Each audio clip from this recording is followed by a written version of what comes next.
오늘 저는 여러분과 그린 뉴딜에 대해서 알아볼 녹색전환연구소의 이유진 연구원입니다. 여러분, 기후변화 얼마나 심각하다고 느끼세요? 최근에 그 시베리아가 평년 온도보다 10도 높게 지금 온도가 형성되어 있어서 지반이 영구 동토층이 녹아내려서 지반이 붕괴되고 그 지반이 붕괴되다 보니까 탱크가 터져가지고 상당히 큰 규모의 기름 유출 사고가 일어나기도 했습니다. 그리고 또 지난 6월 달은 또 기상 관측 이래 상당히 더운 또 최고의 온도를 기록했던 6월 달로 기록되고 있고요. 그래서 최근에 기후 위기와 관련해서 폭염이라든지 한파라든지 홍수라든지 이런 기상 이변이 전 세계적으로 확산되고 있습니다. 이렇게 기후 위기가 심각하게 전개된 데에는 우리가 화석 에너지라든지 이런 것들을 많이 연소하다 보니까 대기 중에 온실가스 농도를 집적했고 그 과정에서 지난 150년 동안 지구 평균 온도가 1도 가까이 올랐습니다. 지금 우리는 1도 오른 지구에서 다 같이 살고 있는데요. 만약에 우리가 온실가스 배출량을 줄이지 못한다면 지금 이 속도대로 계속해서 온실가스를 늘려간다면은 앞으로 한 20년 뒤인 2040년 경에는 지구 평균 기온 상승이 1.5도에 도달하게 되고 그 1.5도는 어떻게 보면 인류가 지구에서 그래도 생존하면서 생활을 할 수 있는 그런 마지노선을 넘어선다고 할 수가 있습니다. 20년 뒤에 1.5도 상승. 그렇다면 우리에게 20년이 남아있는 걸까요? 그게 아니라 우리가 이 1.5도에 도달하게 되는 온실가스는 지금으로부터 8년 뒤면 다 배출이 되고 우리가 배출한 온실가스가 온난화 효과를 일으켜서 이제 1.5도에 도달하는 데 걸린 시간까지 합치면 그게 2040년이라는 겁니다. 그래서 어떻게 보면 기후 위기는 현존하는 인류가 직면해 있는 가장 큰 위기이고 이걸 해결하는 데 있어서 우리에게 남은 시간이 그닥 많지 않다라는 것들을 의미합니다. 그럼 온실가스 줄여야겠죠. 온실가스를 줄이기 위해서 노력을 해야 할 텐데 오늘 하루도 전 세계에서 70억이 넘는 사람들이 얼마나 열심히 일을 했겠습니까? 그런데 그렇게 일을 하기 위해서 이동을 하고 또 산업에서 에너지를 쓰고 이 모든 과정이 대기 중 온실가스를 집중하게 되는 오히려 더 많이 배출하게 되는 이런 상황을 낳았을 겁니다. 매일매일이 대기 중에 온실가스를 축적하고 있는 셈이죠. 그래서 등장한 게 그린 뉴딜입니다.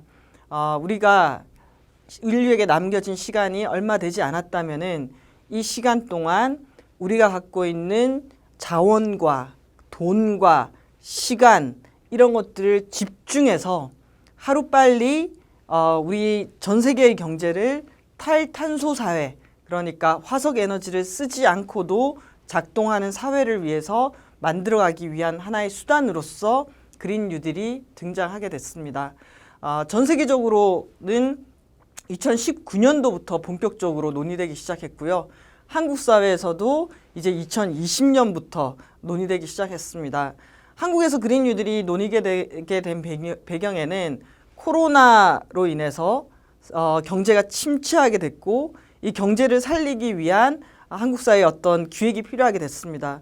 그러면서 등장한 게 한국판 뉴딜이죠. 한국판 뉴딜에서 처음에는 디지털 뉴딜만 논의가 되다가 이제 5월 달에 대통령께서 디지털 뉴딜만으로는 안 된다. 그린 뉴딜이 필요하다라고 얘기하면서 한국판 뉴딜의 핵심 두 축을 그린 뉴딜과 디지털 뉴딜이 차지하게 됐습니다. 그리고 지난 화요일에는 정부가 100조가 넘는 규모의 한국판 뉴딜에 대한 밑그림을 발표하기도 했습니다. 그래서 현재 진행형인 이슈입니다. 국제사회도 그렇고 한국에서도 그렇고 기후위기를 막기 위한 하나의 수단과 방법으로서 그린 뉴딜을 본격적으로 논의하고 준비하고 있는 시기라고 할 수가 있습니다. 그래서 오늘 저는 여러분께 그린 뉴딜이 논의되게 된 배경, 그리고 그것이 미국이라든지 유럽에서는 어떻게 논의되고 있는지, 한국에서는 또 어떻게 전개되고 있는지 그런 맥락들을 여러분께 좀 말씀드리고요. 그리고 다음 두 번째 시간에서는 지역에서 할 수 있는 그린 뉴딜에 관한 내용들을 말씀드리도록 하겠습니다. 자, 그러면 이제 준비한 자료를 보고 강의를 진행하도록 하겠습니다. 2019년도에 그린 뉴딜이 부상하게 됐습니다. 여기 보면은 배를 타고 있는데 모두가 각자가 자기 배를 막 만들고 있잖아요. 이 기후위기란 이 거대한 우리 앞에 놓여있는 숙제는 각자 도생으로는 헤쳐나갈 수가 없습니다. 모두가 함께 노력해야 된다라는 것을 의미하는데요. 왜 2019년도에 그린 뉴딜이란 것이 떠오르게 됐을까요? 지금 상황은 이런 것 같습니다. 우리 인간이 있고요. 지금 코로나 위기가 있습니다. 그리고 코로나가 초래한 경제 위기가 있고요. 그보다 훨씬 더 큰 규모로 이렇게 큰 입을 벌리고 있는 게 기후 위기입니다. 우리가 지금 복합 위기의 시대에 살고 있는 것 같습니다. 어떻게 보면은 생태계를 파괴하면서 이제 우리 인간과 야생동물의 접촉면이 넓어지면서 사스라든지 메르스라든지 코로나 같은 인수 공통 감염병이 증가하고 있습니다. 이 코로나가 또 세계 경제를 멈추게 하고 사람들의 이동을 멈추게 하면서 당장 일자리를 잃고 경제적인 어려움을 호소하는 사람들이 훨씬 많아졌습니다. 그리고 우리가 마스크를 낀 지가 지금 5개월이 되고 있잖아요. 근데 앞으로 언제 마스크를 벗게 될지 모릅니다. 마스크와 함께하는 생활이 일상이 된 상황을 우리가 살아가고 있는데요. 거기에 이번 여름에 폭염이 닥칠 수도 있고요. 또 지금 일본이라든지 중국에서는 물폭탄으로 인해서 홍수가 발생해서 많은 인명 피해가 발생하고 있습니다. 어떻게 보면 코로나 위기, 경제 위기, 기후 위기, 우리는 복합 위기 시대를 살아가고 있는데요. 2020년의 1월은 호주 산불로 시작됐죠. 10억 마리의 생명이 사라졌습니다. 그리고 3월 2일에 나온 신문인데요. 코로나로 인해서 인천공항에 마치 차가 주차되어서 서 있는 것처럼 비행기가 이렇게 멈춰서 서 있습니다. 코로나 이후에 항공산업 엄청난 타격과 침체를 겪고 있고 여행산업, 해외여행은 거의 중단된 상태라고 할 수가 있습니다. 우리가 겪어보는 정말 초유의 사태를 우리가 지금 지내고 있습니다. 그 속에서 시베리아인데요. 지금 이상고온현상에 5월 평균 기온이 10도 폭증했다라는 내용이 나오고요. 아까 동토의 땅이 녹아내리면서 연료 탱크가 깨져서 지금 디젤류 2만 1,000톤이 이렇게 오염된 장면입니다. 2020년 상반기에도 이런 일들이 지금 진행되고 있는데요. 저는 기후위기가 아주 속도감 있게 진행되고 있고 우리에게 남겨진 시간이 얼마 없다라고 생각을 합니다. 보면 84년도에 북극의 면적입니다. 그리고 이게 2016년도에 북극의 면적입니다. 면적도 줄었지만 거의 절반 가까이 줄지 않았습니까? 면적도 줄었지만 두께도 얇아지고 있습니다. 자, 이런 남아있는 이 북극의 해의 해빙이 언제 사라질지 모릅니다. 그런데 그 속도는 점점 더 당겨지고 있는 거죠. 아까 제가 처음에 2019년도에 그린 뉴딜이 등장했다고 했습니다. 그 등장의 배경에는 수많은 과학자들이 모여가지고 2018년도에 1.5도 특별 보고서를 발표하면서 이제 이 보고서를 읽고 난 많은 국제사회가 특단의 대책이 필요하다. 그냥 온실가스를 줄이기 위해서는 그냥 노력 정도로 안 된다. 그러면서 등장한 게 그린 뉴딜입니다. 이 1.5도 특별 보고서의 핵심적인 내용은 지구의 평균 온도가 1도가 올랐는데 이대로 계속 오르게 되면은 지구에서 인간이 생존할 수가 없게 되는데 몇 도가 마지노선이니까 1.5도가 마지노선이다, 2도가 마지노선이다. 이 논쟁이 있었습니다. 근데 과학자들이 모여가지고 1.5도일 때, 2도일 때 어떤 일들이 발생하는지에 대해서 시나리오를 만들어서 전망을 하게 됩니다. 그때 나오는 핵심적인 내용은 아까 2도가 되면 북극해의 해빙의 완전 소멸 빈도는 10년에 한 번씩 사라집니다. 아까 앞 사진에서 제가 보여드렸던 이 남아있는 요 면적이 10년에 한 번씩 다 녹아버린다라는 거죠. 그럼 북극해 해빙의 복원 가능성은 거의 없습니다. 그런데 만약에 1.5도에서 안정화시키면은 남아있는 북극의 해빙의 속이 100년에 한 번 그래도 복원의 가능성이 있다라는 거죠. 그리고 2도가 되면은 전 세계 바닷속에 있는 산호가 모두 사라질 가능성이 99% 이상이고, 그래도 1.5도에서는 70에서 90% 정도가 소멸된다라고 얘기하고 있습니다. 그래서 과학자들의 결론은 지구의 평균 기온 상승을 1.5도에서 안정화시켜야지 우리에게 미래가 있다라는 겁니다. 1.5도 안정화. 그랬을 때 아까 모두에 말씀드린 것처럼 만약에 우리가 지금처럼 아무런 노력을 하지 않았을 때는 대기 중에 온실가스 농도가 쭉 올라가면서 지구의 평균 온도가 상승하게 되는데, 1.5도가 됐을 때 이제 언제쯤에 도달하느냐라고 했을 때는 2040년경에 도달한다라고 되어 있습니다. 20년 뒤죠. 그런데 아까 말씀드렸듯이 우리에게 1.5도에 도달하는 온실가스를 배출하는 데 남아있는 시간은 8년 남짓입니다. 8년.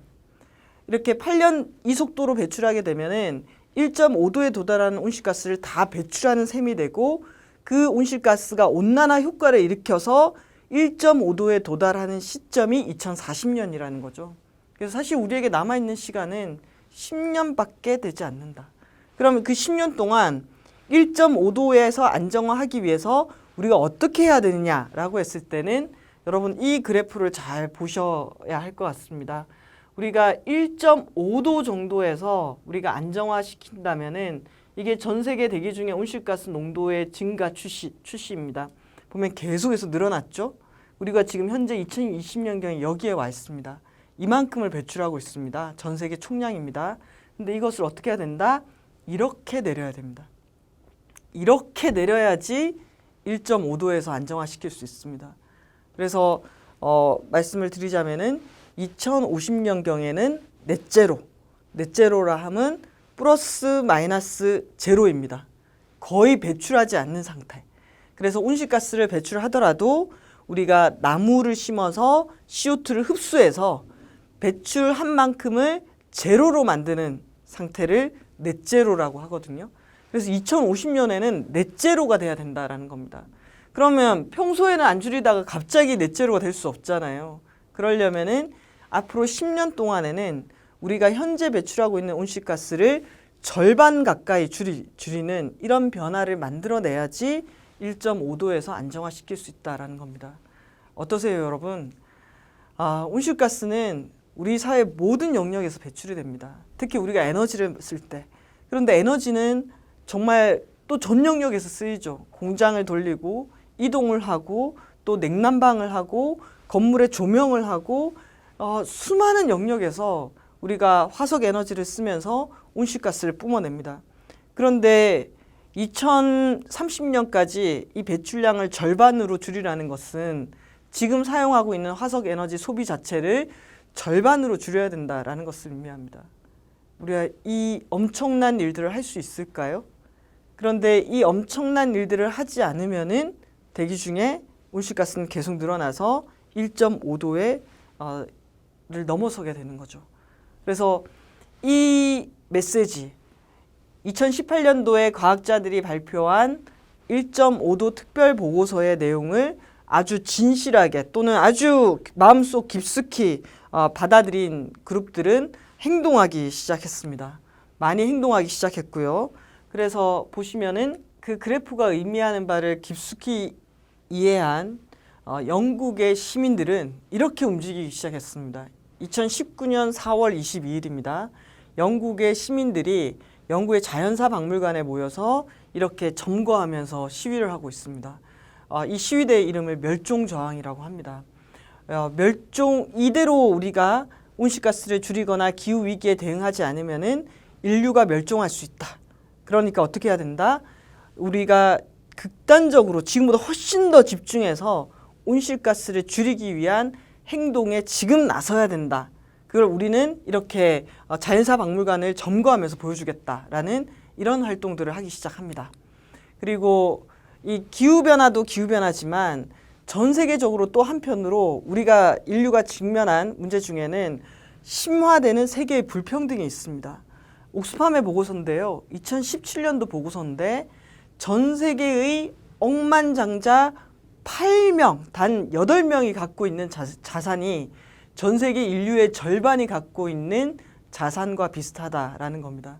이 얘기는 지구에 있는 자원과 이런 부가 정말 너무나 소수에게 집중되어 있다라는 것을 의미하고, 그리고 또 한편으로 전 세계 상당히 많은 사람들은 하루에 한 끼도 잘 해결하지 못하는 정도의 빈곤에 처해 있다라는 거죠. 그러면 한 축으로는 기후위기가 심화돼서 온실가스를 줄여야 되고, 또 한 축으로는 이렇게 격차가 벌어진 불평등 문제를 어떻게 또 해결할 것인가. 이것이 또 인류가 갖고 있는 숙제인데요. 우리가 온실가스를 줄이기 위해서는 어떻게 하면 석탄발전소를 빨리 폐쇄한다든지 자동차 사용량을 규제한다라든지 또는 탄소세를 매겨서 화석에너지를 사용하는 것에 대해서 세금을 매겨서 그 활동 자체를 억제하는 등 이런 제도를 취할 수가 있습니다. 그런데 이렇게 탄소세를 매긴다든지 화석에너지를 억제하거나 이런 제도를 했을 때 어떻게 보면 그걸 감당할 수 있는 사람들도 있지만 이 가난한 사람들에게는 전반적인 가격 상승으로 가게 되고 그것이 생계에도 영향을 미칠 수 있다라는 겁니다. 그래서 온실가스를 줄이는 일이 쉽지가 않습니다. 이 왼쪽의 그림은 네덜란드에서 육류세를 도입을 했을 때 농민들이 육류에 세금을 부과하는 건 부당하다 이렇게 하면서 시위를 하는 장면이고요. 그리고 또 여기 오른쪽 장면은 프랑스에서 유류세를 인상했을 때 시민들이 반대 운동을 하는 겁니다. 그냥 딱 보기에는 그렇구나, 온실가스를 줄이기 위해서 유류세를 부과하거나 세금을 올리면 안 되겠어 라고 얘기하지만 여기에 계신 참여하신 분들은 오히려 프랑스의 마크롱 정부가 들어와서 부자들에 대해서는 세금을 감세해 주면서 유류세는 올리고 있다. 이것은 불평등을 심화시키는 거다. 우리는 평등을 원한다 라는 내용이었습니다. 그래서 이 얘기는 사람들이 살고 있는 삶의 조건들을 좀 더 나은 방향으로 함께 만들어가면서 동시에 온실가스를 줄여야 된다. 그리고 사회적 불평등을 완화해 가면서 줄이기 위해서 노력하면서 저탄소, 탈탄소 사회로 가야 된다라는 것을 의미합니다. 이 두 가지, 기후 문제와 심화되는 불평등 문제를 도대체 어떻게 해결할 것인가, 이런 고민들이 깊어졌고 그렇게 해서 떠오른 개념이 바로 그린 뉴딜입니다. 그린 뉴딜은 기후위기를 대응하기 위해서 온실가스를 줄이면서 또 한편으로 사회 안정망을 만들어서 불평등을 줄여가고, 그리고 사람들이 오늘 하루 열심히 일한 것의 결과가 온실가스 배출로 가는 것이 아니라 녹색 산업과 녹색 일자리로 전환을 해서 온실가스를 줄이는 분야에서 일자리가 늘어나고 그런 산업으로 전환할 수 있도록 대전환하는 정책입니다. 그리고 1.5도의 안정화를 위해서는 그냥 저탄소 사회, 탄소 배출을 줄이기 위해서 노력하는 사회가 아니라 탈탄소 사회, 그러니까 탄소를 거의 배출하지 않는 사회로 목표로 하는 대전환 정책이다라고 할 수가 있는 거죠. 그래서 그린 뉴딜에는 기후위기 대응, 불평등 타파, 탈탄소 경제사회 대전환, 이 세 가지가 아주 중요한 축이라고 할 수가 있습니다. 미국에서는 이렇게 청년들이 아주 적극적으로 그린 뉴딜을 요구해 왔는데요. 청년들이 얘기하는 그린 뉴딜은 이렇게 정의가 되고 있습니다. 10년 안에 미국 사회를 완전히 100% 재생 가능한 사회로, 재생 가능 에너지를 사용하는 사회로 만든다. 그리고 모든 사람들에게 생활 임금이 지급될 수 있도록 한다. 그리고 또 미국 사회를 그렇게 100% 재생 가능 에너지로 전환하는 과정에서 어떤 지역사회나 또는 노동자들이 타격을 입지 않도록 함께 전환하는 공정한 전환이 돼야 된다. 정의로운 전환이 돼야 된다라는 것이 이런 청년들이 이야기하는 그린 뉴딜 정책이었습니다. 그래서 미국 사회의 기후위기 대응에 아주 적극적인 선라이즈 무브먼트라는 이 그룹에서는 미국 사회에 이제 선거가 있을 때마다 후보가 나오게 되면 우리는 화석 에너지로부터 로비를 받거나 정치 자금을 받는 정치인은 선출하지 않겠다. 그리고 그린 뉴딜을 하겠다는 정치인을 지지하겠다라고 하면서 아주 적극적으로 움직이고 있습니다.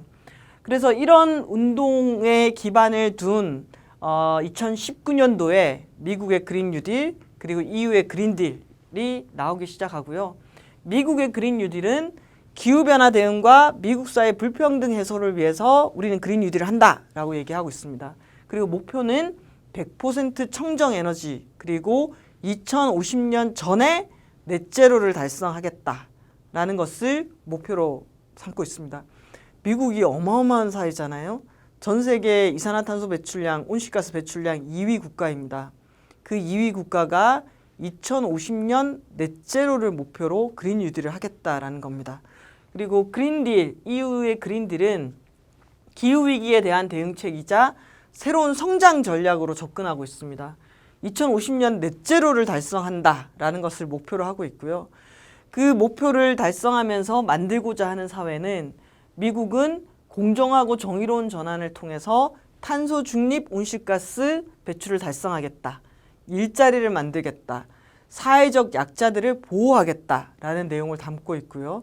그린딜 같은 경우에도 모든 전환은 정의롭고 포용적이어야 한다.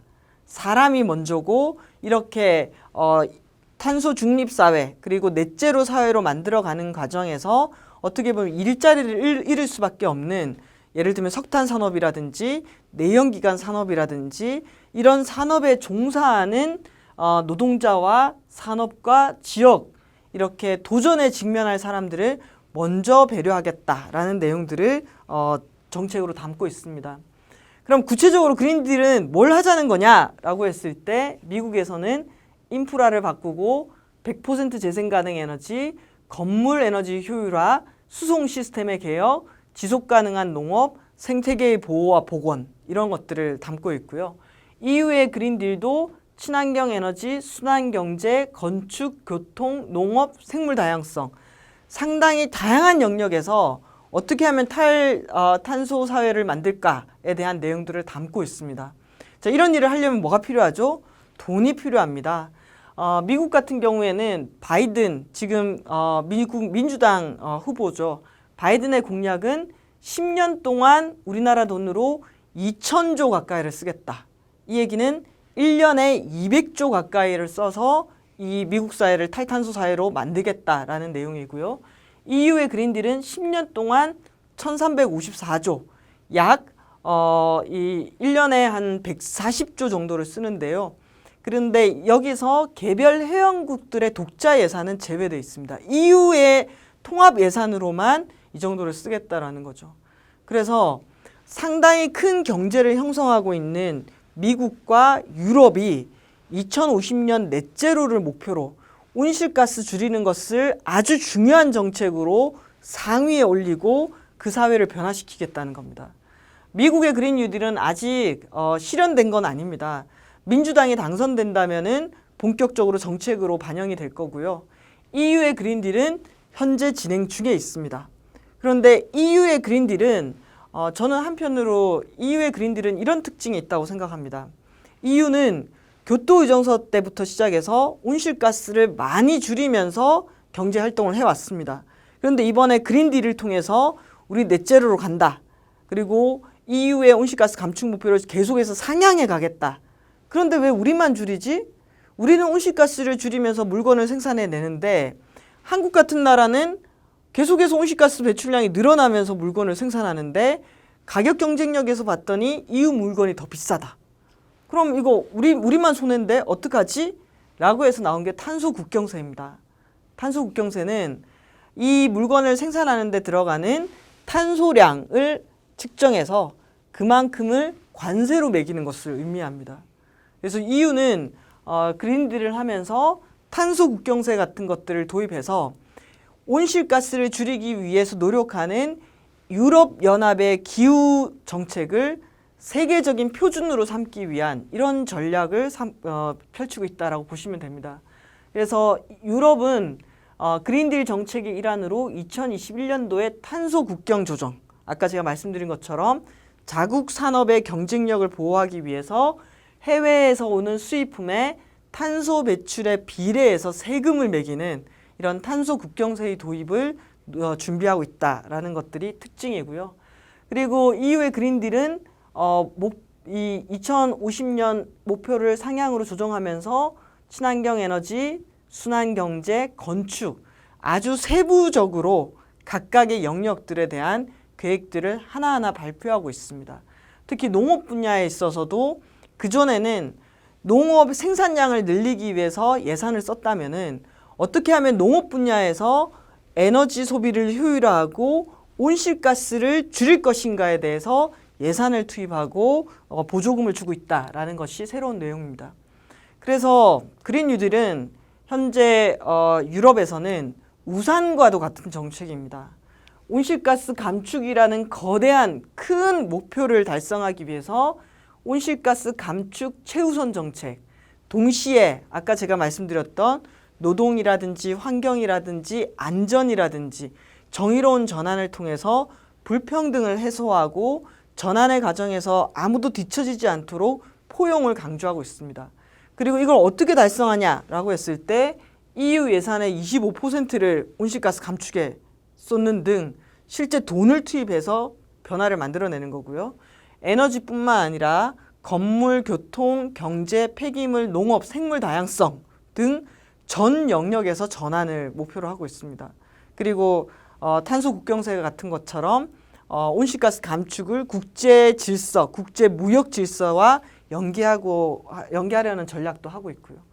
거기에 또 금융 분야도 이 기후 변화의 불확실성이 큰데 각각의 기업들이 이 불확실성을 어떻게 잘 대처하고 있는가, 이것이 상당히 중요하기 때문에 각각의 기업들에게 기후 관련 재무 정보를 공개하도록 하는 것을 하나의 제도로 만들기 위해서 노력하고 있고요.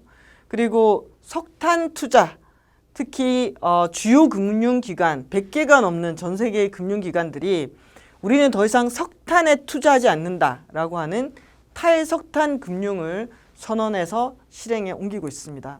그리고 아리백이라고 들어보셨나요? 아리백은 어떤 물건을 만들 때 이제 이 물건을 만드는 에너지를 100% 재생 가능 에너지를 하겠다라고 선언을 하고 지키기 위해서 노력하는 기업들을 말합니다. 지금 아리백에 가보면은 여러분이 아시는 이케아라든지 애플이라든지 나이키, 자동차 회사 중에서는 BMW 이런 곳들도 다 아리백에 참여를 하고 있는데요. 지금 전 세계에 한 240개가 넘는 기업들이 우리는 100% 재생 가능 에너지로 기업 활동을 하겠다라고 선언하고 행동에 옮기고 있습니다. 자, 거기에다가 내연기관 생산 판매 금지 연도. 우리 지금 바깥에 도로를 달리는 자동차들이 거의 석유를 기반으로 달리는 자동차들입니다. 그런데 이렇게 석유를 기반으로 계속 이동을 하게 됐을 때는 온실가스 배출량이 늘어나게 되겠죠. 그래서 이제 더 이상 목표 연도를 설정하고 내연기관 차량은 생산도 판매도 하지 말자라는 이런 정책들을 수립하는 나라들이 늘어나고 있는데요. 지금 독일이 2030년을 목표로 입법 논의 중에 있습니다. 여러분, 독일이 어떤 나라입니까? 상당히 많은 자동차를 생산하는 나라입니다. 이런 나라가 내연기관 생산 판매 금지 연도를 2030년으로 설정하게 되면 자동차 산업 전반에 거대한 변화가 일어날 겁니다. 자, 지금까지 제가 말씀드렸던 거는 기후 위기를 이제는 걱정만 하는 것이 아니라 그린 뉴딜이라는 정책을 통해서 또는 내연기관 생산 판매 금지 연도 설정 또는 탄소 국경세, 탄소세 또는 아리백 그리고 탈석탄 금융 이런 것들을 통해서 이미 북극곰을 지켜야 돼라는 환경 문제가 아니라 우리의 경제와 사회, 무역의 문제로 지금 다가오고 있다라는 거죠. 자, 한국 사회는 얼마나 준비가 되어 있을까요? 우리 한국 사회는 지금 1차 에너지 소비가 세계 9위입니다. 석유 소비 세계 8위이고요. 이산화탄소 배출량 세계 7위 국가입니다. 석탄 소비 세계 4위 국가고요. 석탄 화력의 투자로는 세계 3위 국가를 기록하고 있습니다. 그래서 우리는 기후악당이라는 얘기를 듣죠. 한국의 온실가스 배출량은 계속해서 늘어나고 있다. 현재 우리나라의 온실가스 배출량은 7억 톤을 넘어서고 있습니다. 계속해서 늘어나고 있죠.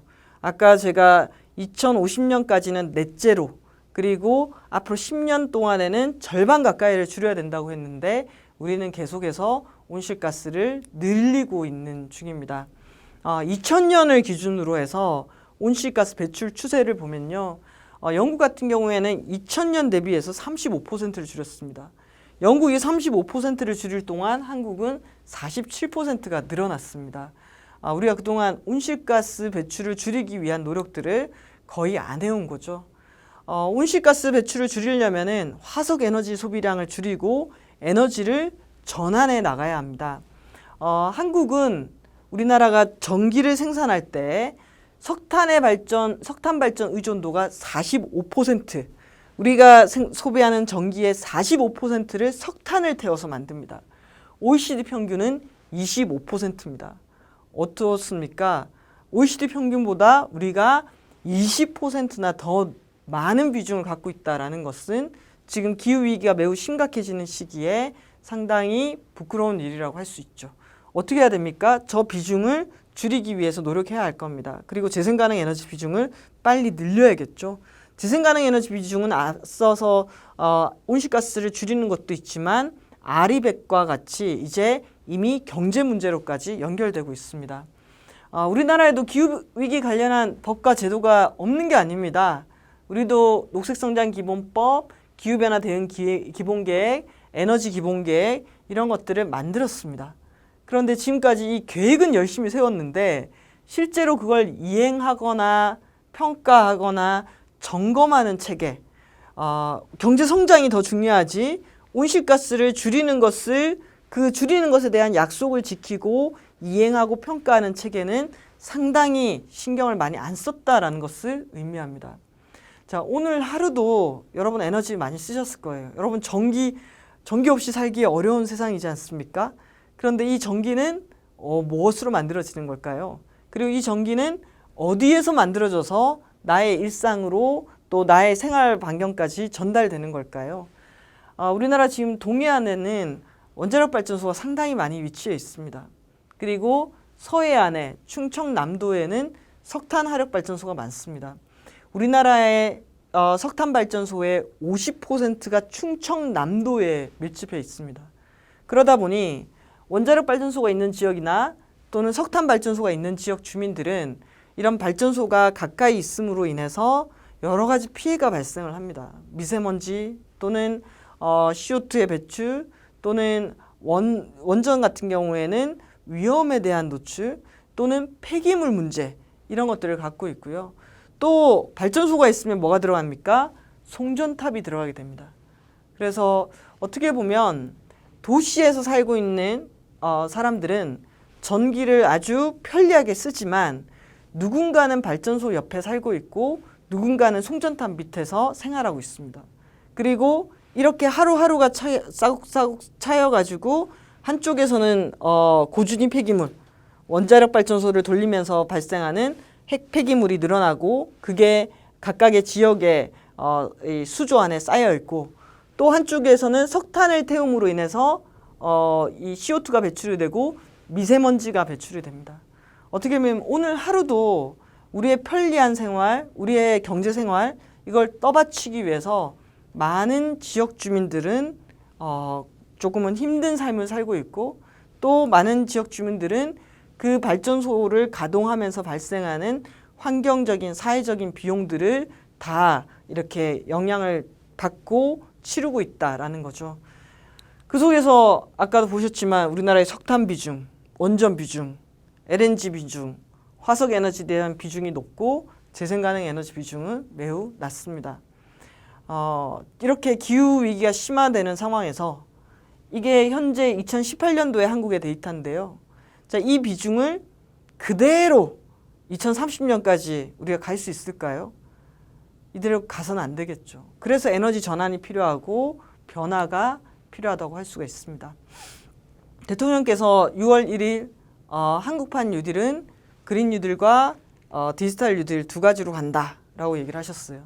그리고 그린 뉴딜에 대해서 국제사회의 책임 있는 일원으로서 기후변화에 대응하면서 새로운 일자리를 만들겠다라고 얘기를 하셨습니다. 기후변화에 대응하려면은 어떻게 해야 되겠죠? 우리도 온실가스를 줄이는 사회, 나아가 2050년까지 넷제로 탈탄소 사회로 가야 할 거고요. 그리고 오늘 하루 사람들이 일을 한 결과가 온실가스 배출이 아니라 오히려 온실가스를 저감하는 방향 또는 재생가능 에너지를 늘리는 방향, 이런 방향으로 갈 수 있도록 산업을 전환하고 일자리를 전환해 줘야 될 겁니다. 자, 이 숙제가 우리에게 지금 놓여 있는 상황이고요. 지금 우리나라의 온실가스 감축 경로는 지금 7억 톤을 넘어서 2030년까지 5억 3,600만 톤으로 줄여야 되는 상황입니다. 이건 유엔에 우리가 약속을 한 건데요. 아까 지금 남아있는 시간들을 생각한다면은 사실은 5억 3,600만 톤이 아니라 이 3억 5천만 톤 수준으로 줄여야 하는 상황입니다. 그린 뉴딜을 이제 정부가 정책적으로 추진하기로 했고, 그리고 국회에서도 그럼 우리는 법을 만들겠다라고 얘기하고 있습니다. 시민사회는 정부가 발표한 그린 뉴딜 정책에 대해서 그린 뉴딜이 있지만 온실가스 감축 목표 명확하게 했으면 좋겠다. 배출 제로, 2050년 넷제로 이런 내용을 담았으면 좋겠다. 그리고 앞서 얘기한 것처럼 온실가스 감축만이 아니라 사회적 불평등을 해결하는 것이 같이 들어가야 된다. 뿐만 아니라 2030년 온실가스 감축 목표도 지금보다 더 강화해야 된다. 이런 얘기들을 하고 있습니다. 이건 지난 6월 30일 날 워싱턴 포스트지에 전 세계의 환경단체들이 이 광고를 낸 겁니다.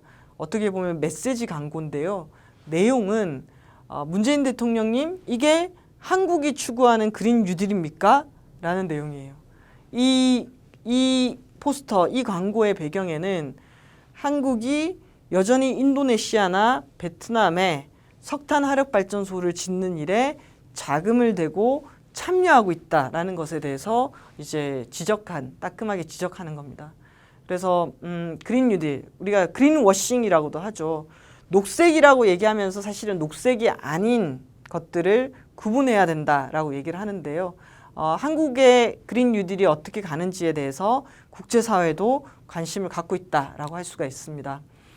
저는 이제 우리 한국의 그린 뉴딜을 진짜 한다, 그리고 제대로 한다라고 한다면은 유럽처럼 단순히 에너지의 전환, 화석 에너지를 덜 쓰는 사회로의 전환, 석탄 발전소를 줄이는 사회로의 전환, 이 정도가 아니라 우리 사회 전반에 탈탄소 사회로 가기 위한 모든 정책들이 조합이 되어야 된다고 생각합니다. 예를 들면 기획재정부는 우리의 예산과 세금을 탈탄소 사회로 갈 수 있도록 경제정책 자체를 바꿔야 될 거고요. 교육부는 기후환경, 지속가능 발전 교육을 의무화하는 방식으로 가야 할 겁니다. 그리고 농림축산식품부 같은 경우에도 우리가 농림축산 부분에 있어서 기후위기에 대응하면서도 에너지를 전환할 수 있도록 하는 방법을 만들어야 될 것 같고요. 그리고 고용노동부 같은 경우에는 녹색산업으로 늘어나는 일자리만 아니라 석탄 발전이라든지 내연기관이라든지 온실가스를 많이 배출하는 산업 같은 경우에는 질서 있게 후퇴를 할 수밖에 없습니다. 질서 있게 후퇴를 한다는 거는 거기에 일하고 있는 노동자라든지 또는 그 산업이 뿌리를 내리고 있는 지역이 있기 때문에 이런 지역과 노동자들이 질서 있게 전환할 수 있도록 지원하거나 준비하는 이런 정책들도 고용노동부에서는 준비를 해야 할 겁니다. 그리고 국토교통부하고 산업부의 역할이 또 중요한데요. 저는 좌초 인프라 이런 거 들어보셨습니까? 그리고 좌초 산업, 좌초 자산. 이건 처음엔 돈이 되는 줄 알고 투자를 했는데 환경이나 사회 제도가 바뀌면서 돈이 되는 게 아니라 오히려 빚이 늘거나 아니면 손해를 끼치는 것을 좌초 자산이라고 합니다. 예를 들면 석탄 같은 경우가 되겠죠. 지금 석탄 발전소를 투자하더라도 온실가스 관련한 규제가 강화되면은 석탄 발전소를 가동해도 돈을 벌어들일 수 없는 상황이 됩니다. 그걸 자초 산업, 자초 인프라, 자초 자산이라고 하는데요.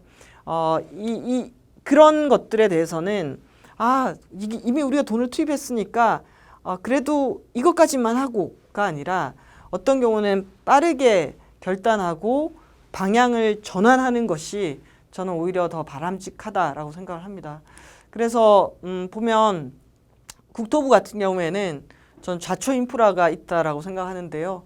코로나와 기후 위기 시대에 지금 국토부는 올해 제6차 공항 개발 종합 계획을 수립합니다. 지금 계획되고 추진되는 공항만 해도 5군데가 넘습니다. 여러분, 우리가 코로나 이후에 기후 위기가 심해지는 이 시기에 계속해서 공항을 지어도 될까요? 저는 이 공항 건설에 우리가 엄청난 돈을 쏟지만 결국은 쓸모없는 인프라가 되고 그것이 우리 시민들에게 더 큰 부담을 지울 수 있다고 생각합니다. 그래서 지금 우리가 건설하거나 또는 준비 중인 수많은 토건 사업이라든지 공항 건설 사업은 재점검해서 하지 않는 것이 우리 모두를 위해서 좋을 거라고 생각합니다. 오히려 거기에 쓸 돈을 녹색산업 전환이라든지 그린 뉴딜 예산으로 돌리는 것이 저는 필요하다고 생각하고요. 산업통상자원부는 석탄에 대해서 빠른 결정을 내려야 한다고 생각합니다. 기획재정부는 기재부의 역할은 예산을 가지고 있고요. 그리고 각종 세금 제도를 조정할 수 있습니다. 우리가 투입하는 예산을 어떻게 하면 녹색에 투입되게 할 거냐, 그리고 이것이 어떻게 이 적정 가격 신호를 줄 거냐, 이런 재정 정책이 제대로 돼야지 그린 뉴딜이 성공할 수 있을 거라고 생각을 합니다. 오늘 제가 이제 여러분께 기후 위기의 심각성, 그리고 그걸 해결하기 위해서 국제적으로 그린 뉴딜이 논의가 되고 있고 한국 사회에서도 그린 뉴딜을 지금 본격적으로 얘기하고 있는데요. 앞으로 논의는 더 확장될 거라고 생각을 합니다.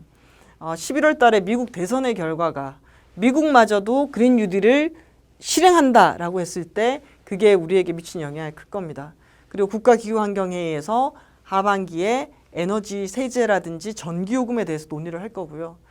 2020년 12월은 한국이 유엔에다가 2050년의 온실가스 감축 목표를 제출해야 하는 시기이기도 합니다. 이때 우리가 넷제로를 발표를 할 거냐 안 할 거냐가 상당히 중요한 포인트고요. 그래서 이것도 아주 중요하게 그린 뉴딜이 힘을 받아서 같이 가느냐 안 가느냐에 대해서 영향을 미칠 겁니다. 내년 상반기에 P4G 정상회의가 열립니다. 이건 한국이 주인이 되어서 기후위기 대응과 지속가능한 성장, 녹색 성장을 주제로 해서 세계 정상회의를 하는 겁니다. 누군가를 초대를 했을 때는 우리도 답을 해야 합니다. 한국은 그래서 기후위기 대응을 위해서 뭘 할 거냐? 내년 상반기에 회의가 열립니다. 이 회의를 준비하기 위해서라도 한국의 그린 뉴딜이라든지 이런 논의는 좀 더 확장되어야 할 거고요. 국회에서는 지금 그린 뉴딜에 대한 입법 작업을 계속하고 있습니다. 그리고 대선이 시작이 됩니다. 대통령 선거가 시작이 됩니다. 그래서 저는 아까 모두의 우리 기후위기를 막을 수 있는 시간이 10년 정도 남았습니다. 우리 시간이 별로 없습니다. 어떻게 해야 할까요? 라고 말씀드린 적이 있는데요. 지금 이 시기가 한국 사회 그린 뉴딜에 대한 그림을 그리고 또 다음 대선에 나오는 후보들에게 온실가스를 줄이고 기후위기를 막기 위한 당신의 대안은 무엇입니까? 를 묻고 그에 따라서 또 토론을 하면서 아주 집중해서 우리가 어떤 방향으로 가야 할지 방향을 잡아야 된다고 생각합니다. 그리고 2023년부터는 파리 협정에 의해 우리가 줄이기로 했던 온실가스 감축량을 달성했는지 못하고 있는지를 이행 점검하는 시기로 들어가게 됩니다. 그래서 그린 뉴딜에 대한 본격적인 논의, 이것이 이러한 맥락 속에서 진행된다라는 것들을 여러분께서 함께 이해해 주시면 좋을 것 같고요. 한국 사회에서 그냥 이명박 대통령 때 하다 말았던 저탄소 녹색 성장 정도가 아니라 한국 사회를 정말 지속 가능하고 또 탈탄소 사회로 완전히 바꿀 수 있는 이런 이 그린 뉴딜 정책이 제대로 만들어져서 실행될 수 있기를 기대합니다. 그렇게 하기 위해서는 여기 계신 많은 시민들 그리고 여러 활동가들께서도 이런 맥락 속에서 함께 움직여 주시면 좋을 것 같습니다. 네, 첫 번째 강의는 이것으로 마치겠습니다. 감사합니다.